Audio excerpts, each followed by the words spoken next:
I thank the gentleman. Now recognize the gentlelady from Arizona, Ms. Lesko. Thank you, Mr. Chair.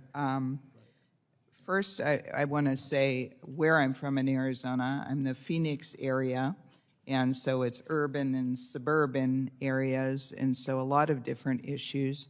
I also have in my district the newly being constructed Taiwan semiconductor plant, which of course will take lots of electricity and energy. I want to thank our chair, Kathy McMorris Rogers, for putting energy issues as the #1 meeting that we have had under Republican control because I'm passionate about energy issues because it's vital to every aspect of our lives, as you have all said. And I want to thank all of you for coming here and taking your time and sharing your knowledge with us. I have 2 questions. The first one is to Mr. Alsaker.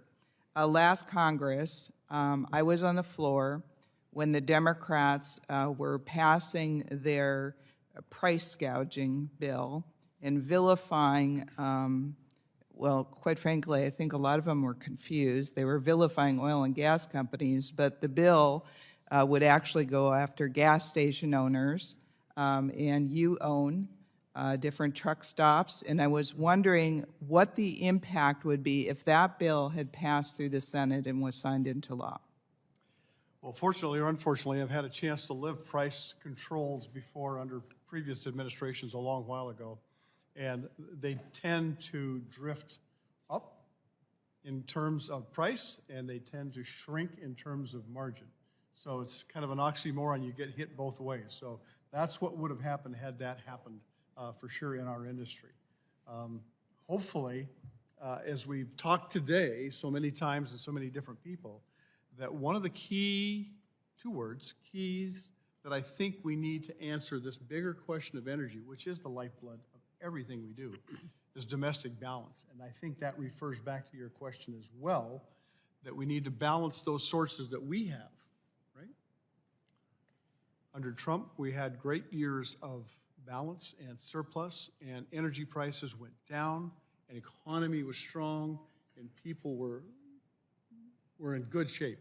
And now we're at the other end of that spectrum, and that's what that legislation would have done, as it did a dozen years ago when we had it. Thank you for the question. Thank you. My next question is to Mr. Eshelman.